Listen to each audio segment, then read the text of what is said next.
د پښتون د اجتماعي سوچ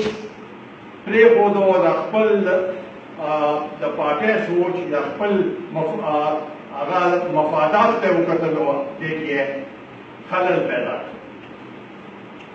خو بهرحال دا زموږ کوشش دی او د دې لپاره به جدوجہد کوو او دا مسله چې دا به موږ حل کوو د فاټا زموږ ورونه چې دي هغه اوس نن جدا دي نو خو انشاءالله تعالی دا به آینده موږ سره یو ځای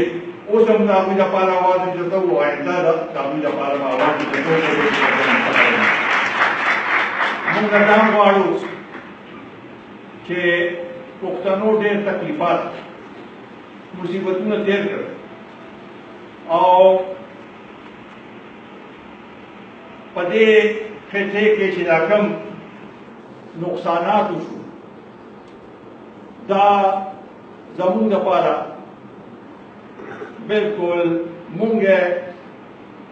در په در په دې خپل وطن کې زموږ پښتانه وروڼه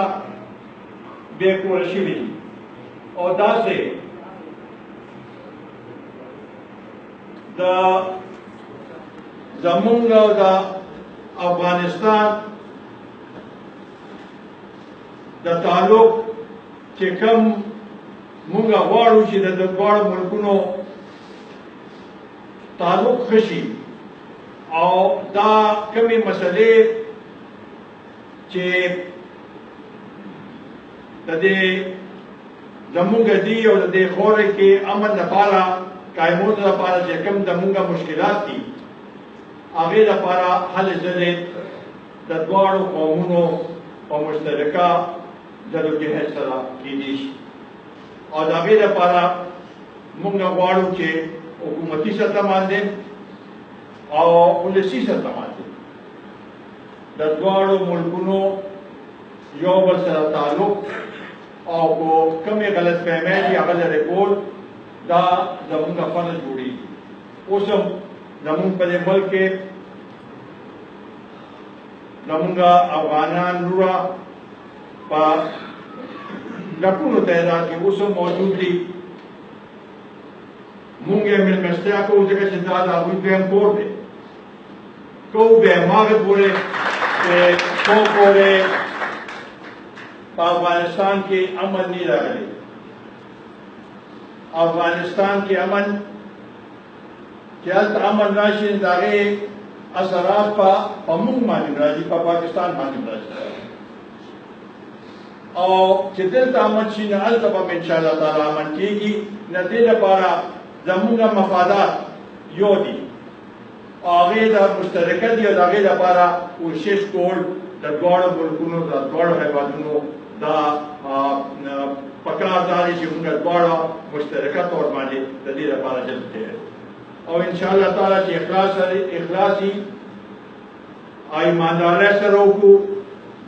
دې مقصد سره وکړو چې دلته موږ امن غواړو نو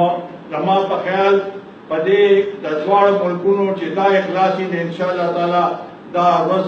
ضعیف ده چې انشاءالله تعالی په دې خطې کې به امن قایمي او موږ به د ورورولۍ په شکل کې دواړه ملکونه یو بل سره تعلق ساتو او دا به موږ مخته روانې کړو زه په دې ضمن کې زموږ د کم لیکوال چې دي شاعران چې دي ادیبان چې دي